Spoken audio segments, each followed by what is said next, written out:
sou a Noemi Araújo, sou cientista política, integrante do Observatório de Violência Política contra a Mulher. E sejam bem-vindos ao curso sobre conceitos e elementos de violência política contra a mulher. Nesse primeiro módulo, nós vamos abordar conceitos bem básicos e simples do que é a violência política, o que se entende por gênero, o que a gente entende por omissão, ação e condutas que são condicionadas pelo gênero, o que é a violência política contra as mulheres ou violência política de gênero, e a partir desses conceitos, vocês vão conseguir entender melhor como evitar, como combater e como denunciar os tipos de violência que nós temos enfrentado diariamente. Então vamos lá? O que é violência política? De acordo com o conceito, é um fenômeno em que atos de violência física ou simbólica, como intimidação, ameaça, perseguição, são direcionados a indivíduos ou grupos com base na sua participação política, crenças políticas ou defesas de questões ideológicas, com o objetivo de interferir diretamente no exercício dos seus direitos políticos no seu sentido amplo.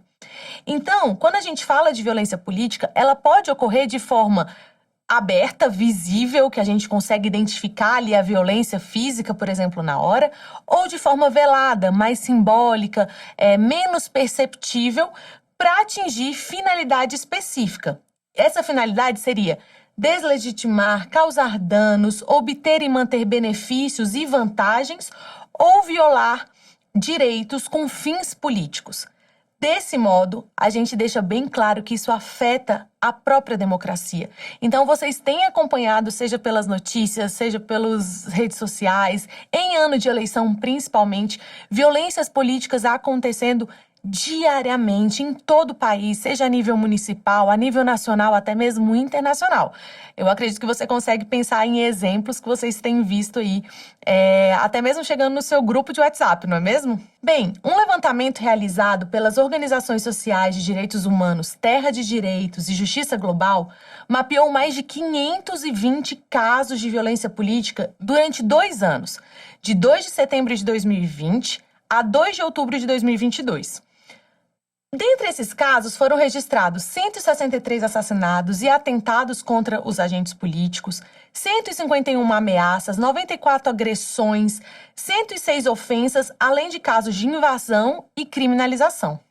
Um número considerável de casos está concentrado em 2022 e, olhem só, foi antes mesmo do início do período eleitoral, que registrou mais casos do que o ano de 2021 inteiro. Então, o que a gente tem percebido é que, com o passar dos anos, os casos de violência política têm se agravado, né, no grau, né, de ameaça, de violência que tem acontecido, e os números também de casos têm aumentado. Esse estudo, ele traz uns gráficos pra gente que é muito interessante da gente analisar, e você pode olhar aí na sua tela, que ele traz uma linha do tempo da violência política no Brasil.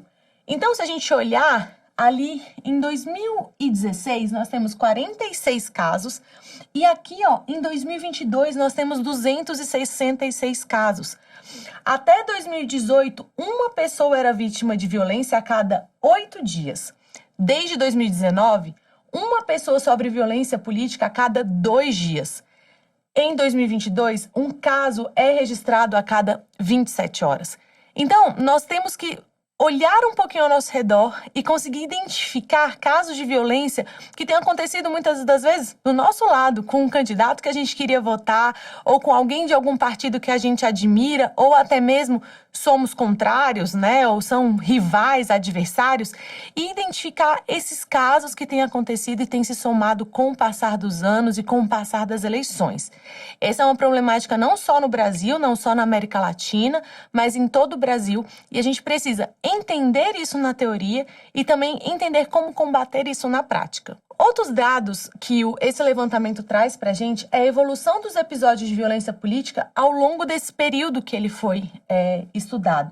Então, vocês podem ver a evolução da linha em 2020, em 2021 e 2022 até 31 de outubro. É gritante o aumento do registro dessas violências.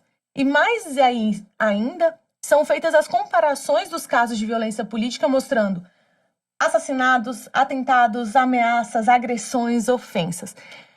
Então, assim, não é um episódio isolado, não é algo que acontece apenas durante o período eleitoral, ali naqueles 45 dias, por exemplo, de campanha. É algo que acontece muito antes, na pré-campanha, meses antes, nas convenções e anos anteriores, que vai se somando e deixando um cenário realmente de caos, de violência, de medo. E a gente está aqui hoje para pensar um pouquinho como que essa violência política ela afeta homens e mulheres, na verdade, toda a sociedade, se isso tem algum impacto diferente nas raças, no gênero, como que isso tem funcionado, principalmente no nosso país, nos últimos anos, nas últimas eleições. Em 2023, apenas no primeiro trimestre desse ano, o Brasil registrou 114 casos de violência política. Esse número, esse registro de violência, somou o maior número de casos quando comparado ao primeiro trimestre de 2020 e de 2022, que foram anos eleitorais, que é onde acaba acontecendo o maior número de casos. Tá, mas aí quando acontece essa violência política, que é um crime, como que ela é considerada pela lei? O que acontece, né? Qual é o tipo de dano, qual que é o tipo de pena que quem causa isso, quem promove esse tipo de violência, vai ter que pagar, vai sofrer. Então, hoje, a violência política ela é tratada como um crime comum com penas previstas na lei. Então, quando se usa de violência ou grave ameaça para coagir alguém a votar ou não votar em determinada pessoa ou partido, tem previsão de pena de reclusão de até 4 anos e pagamento de multa. Está previsto no Código Eleitoral, no artigo 301. Ou também o Código Eleitoral prevê crime caluniar, difamar, injuriar alguém na propaganda eleitoral ou visando fins de propaganda, né? Isso também está nos artigos do Código Eleitoral. E a gente consegue ver isso de forma muito clara. Não sei se vocês já pararam para perceber, mas durante principalmente a campanha eleitoral, os partidos entram com várias ações falando que foram caluniados, que foram difamados, que tem fake news, que teve mentira. Isso está previsto no Código Eleitoral e se for comprovado, pode ter sim a retirada da propaganda, pode ter o direito de resposta. Acho que vocês também já viram isso nos jornais, nas redes sociais, sai uma notinha ali pedindo desculpa.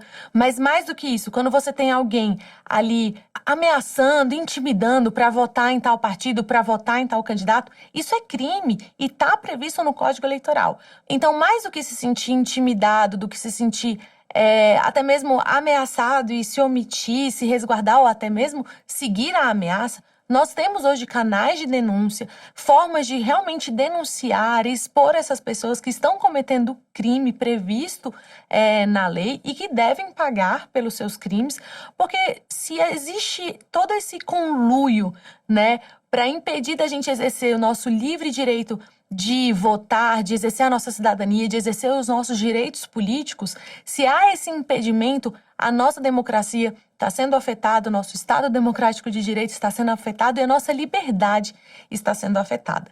Então, nos próximos módulos, nos próximos tópicos, nós vamos abordar mais conceitos para que a gente entenda o que a violência política tem a ver com os conceitos de gênero e como que isso tem afetado, de fato, a participação das mulheres na política, como que isso tem inibido ou muitas das vezes provocado violências físicas, não físicas, no contexto político e eleitoral no nosso país.